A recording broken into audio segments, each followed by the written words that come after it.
Manas gaidas tika diezgan apstiprināts, tāpēc, ka es biju bijusi jau līdzīgā pasākumā pirms 2 gadiem. Un scenārijs acīm redzot ir diezgan līdzīgs. Korim ir jāpiedalās un visādiem sveicējiem no bijušajām darbvietām un tā tālāk. Līdz ar to tādā ziņā man nekāda pārsteiguma nebija. Vienīgais, kas ir interesanti, ka latviešiem vispār man liekas, ka ir tāds jubilējs, bet varbūt ne tikai latviešiem, liekas, ka ir jāpasaka viss, ka ir jānoskaita visi iespējamie ceļoļi mīļākie, ka ir jādod vārsts ikvienam klātesošiem, bet varbūt, ka nevajag nemaz tajā oficiālajā aktā.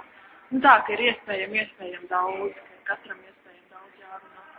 Vai ne tikai jārunā, bet arī tie iestrādātie momenti jāliek tādi iespējami izvērstāk dziesmas, kas iespējas vairāk un daudzveidīgāks. Un tā, galā mēs arī ļoti daudz deju klausījāmies, kas ir patīkami, bet varbūt,